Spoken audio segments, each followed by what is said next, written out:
House 50 দিন 100 দিন celebrate করে, তাদের পাবলিসিটি অনেক বেশি থাকে। এখানে পাবলিসিটিও খুব ছোট ছিল, কিন্তু প্রযোজক এবং পরিচালক তারা কিন্তু প্রথম সিনেমা এটা। আমি এইটুকুই বলবো, এটা প্রত্যেকের জন্য খুব বড় পাওয়া এবং আমরা সবাই খুবই খুশি।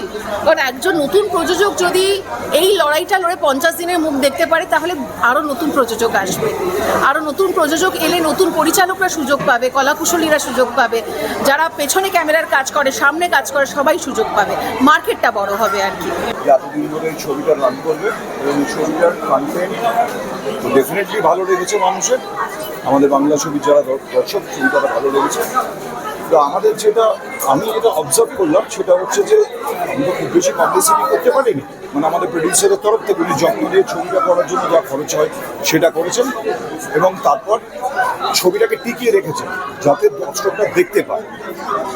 এবার সেইটা এই দুটো জিনিস ওয়ার্ক করেছে, কারণ দর্শকরা তাদের মতামত আর পাশাপাশি যেভাবে আমরা জানি যে একটা পাবলিসিটি অফ মাউথ থেকে এটা হয়, এক্স্যাক্টলি সেই জিনিসটাই ছবিটার ক্ষেত্রে হয়েছে। হয়তো আগামী আরও কয়েকটা দিন ছবিটা আমরা মানুষ দেখতে পাই।